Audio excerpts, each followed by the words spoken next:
遇到一个问题，就是扫一扫。那扫一扫呢，也分为你扫我，或者是我扫你。那么这两个到底有什么样的区别呢？各有什么样的优点或者是缺点呢？那我们在使用的时候要注意什么，以及怎么样才能够保证我们钱包的一个安全呢？Hello，大家好，我是亭子。今天呢，我们就来聊一聊这个问题。那建议大家呢，先给这条视频点个赞，或者是收藏起来。万一哪一天你忘记了视频的具体内容了，还可以回过头来再好好的看一下这条视频。首先呢，咱们先来说一下我扫你，就是我们主动扫别人。那这个功能呢，一般适用于一些比较小的商贩，就比如说个体户、菜市场、水果摊这种。假如说我们在菜市场买了点菜，那结账的时候，老板就会说，来扫我这个二维码就可以付款了。那这个时候呢，咱们就会打开咱们的微信，调出来扫一扫的功能去付钱。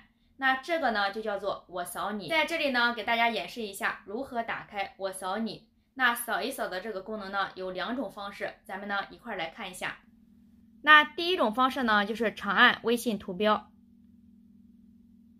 在上面呢就会弹出扫一扫的一个功能。那我们点击一下，那可以看到这个扫描的功能就出来了，咱们用这个去扫二维码就可以了。那第二种方法就是点开微信，然后呢点击右上角这里的加号，然后呢再点击扫一扫。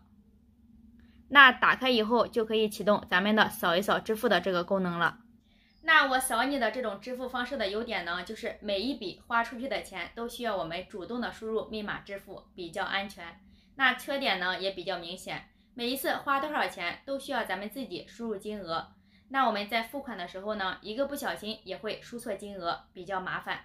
那还有一种情况就是，一般商家的二维码他们都会贴在比较显眼的位置，方便我们付款。这呢也让一些坏人钻了空子，他们就很有可能把自己的收款码贴在商家的收款码上。那当有人付款的时候呢，钱就会自动的扫进坏人的账号里面去了。所以呢，当我们扫码付款的时候，也要问一下商家要扫哪个付款码。那问好了之后呢，我们再扫码付钱。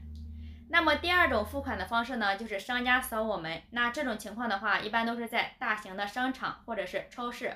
那这种付款的方式呢，也有两种方式。第一种方式就是长按微信，会弹出一个收付款，咱们点击进去。那这个时候出现的二维码就是你的付款二维码了。你把这个二维码出示给收银员，他就会用他的扫码枪或者是扫码盒子给咱们进行主动扫描了。那另外一种方法，我们只需要打开微信，然后点击右上角这里的加号，然后呢再点开收付款就可以了。那不用我们输入金额和支付密码就可以进行支付了。那值得注意的是，在方便的同时呢，我们也是被动的。当付好款之后呢，我们需要查看账单，才知道扫走了多少金额。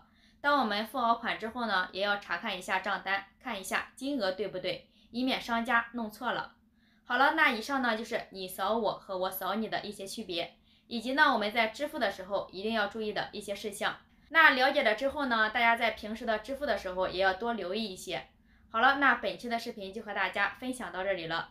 如果你觉得本期视频还不错的话，可以为我长按点赞按钮助力一下，感谢大家的支持和关注。好了，我们下期再见，拜拜。